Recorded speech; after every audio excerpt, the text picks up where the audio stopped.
کیا آپ وفاقی وزیر قانون کے استعفے کا مطالبہ کریں گے؟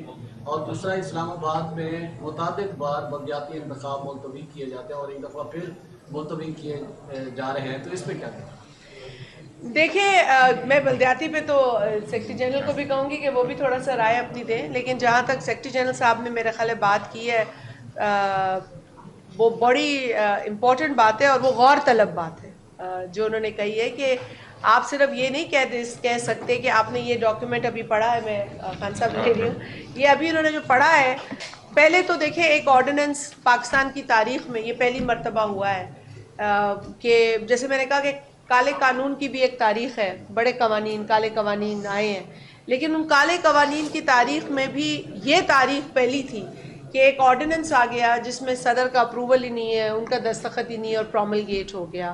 یہ پہلی مرتبہ ہوا ہے.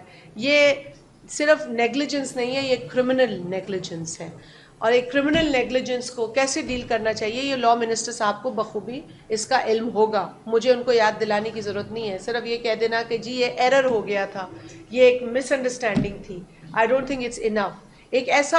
آپ ایک ایسا پریسیڈنٹ قائم کرنے جا رہے تھے جو ملک کی تاریخ پر ایک بڑا بدنما داغ بن کے رہتا، اور وہ آج بھی رہے گا اگر ابھی آپ اس کی انویسٹیگیشن نہیں کرائیں گے. جس طرح کہ کہا سیکرٹری جنرل صاحب نے کہ اگر آپ اس کی انویسٹیگیشن نہیں کرائیں گے، اس کے پیچھے جو لوگ ملوث تھے ان پر ایکشن نہیں لیں گے، اور اگر اس کی ذمہ داری وزیر قانون خود لیتے ہیں تو پھر وہ اپنے لیے ہی سزا بتا سکتے ہیں کہ کیا ہونی چاہیے. لیکن اس کی باقاعدہ انویسٹیگیشن اور اس کی رسپانسبلٹی جس پر ڈالنی ہے وہ بنتی ہے. صرف آئیں بائیں شائیں جواب سے میں نہیں سمجھتی مسئلہ حل ہوتا ہے. یہ بہت غلط روایت ہے جو ڈالنے کی ناکام کوشش کی گئی ہے، اور جب پھر اس کے بعد ایک نوٹیفیکیشن ہمارے سامنے آتا ہے وہ یہ آتا ہے کہ جی in terms of Article 89(2)(b) of the Constitution of Islamic Republic of Pakistan, the President is advised to withdraw the Special Economic Zones Amendment Ordinance 2026 whatever. تو وہ withdraw کیسے کریں گے جب انہوں نے اپروو ہی نہیں کیا؟ وہ withdraw کیسے کریں گے جب انہوں نے سائن ہی نہیں کیا؟ تو اس کی بھی تو انگریزی غلط ہے نا، یہ بھی تو غلط ہے، یہ بھی کس نے لکھ کے دے دیا ہے؟ تو میں ہی کہہ رہی ہوں کہ یہ جو دو منسٹرز سنبھال رہے ہیں لا منسٹری، ایک فیڈرل منسٹر سنبھال رہے ہیں اور ایک اسٹیٹ منسٹر سنبھال رہے ہیں جو بہت ٹیلی ویژن پہ آتے ہیں، تو ذرا پوچھیں ان سے کہ اس کی انگریزی کون صحیح کرے گا؟ بھائی ایک شخص نے ایک آئینی عہدے پہ وہ بیٹھے ہیں، آئینی عہدہ ہے نا، ان کی ایک لمیٹڈ پاورز ہے، بٹ ان کی لمیٹڈ پاورز میں پروملگیشن آف آرڈیننس ان کی ذمہ داری بنتی ہے، ان کے دستخط بنتے ہیں. تو یہ کیوں جو ہے وہ نہیں ہوا ہے، وہ کیوں ابھی تک نہیں بتا پائے ہیں؟ دو منسٹر سنبھال رہے وزارت کو اور دونوں منسٹرز نہیں بتا پا رہے کہ بھئی اصل میں مسئلہ کیا ہوا تھا. اور جہاں تک لوکل باڈیز کے مسئلہ آپ نے پوچھا ہے، یہ ڈیلے ٹیکٹکس ہیں.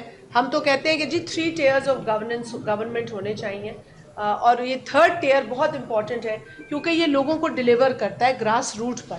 اور اگر یہاں پہ لوکل باڈیز آپ نہیں کرائیں گے، اور آپ ہم سے تو بار بار سوال ہوتا ہے پیپلز پارٹی سے سندھ کے حوالے سے، وہاں پہ لوکل باڈیز کے الیکشن بھی ہو گئے، لوکل باڈیز کا قانون بھی موجود ہے، لوکل باڈیز کے ریپرزنٹیٹیوز وہاں ڈیلیور بھی کر رہے ہیں، لوگوں کی اکاؤنٹیبل بھی ہیں، اکاؤنٹیبلٹی کو بھی وہ فیس کر رہے ہیں. لیکن اور جگہوں پہ کیا ہو رہا ہے؟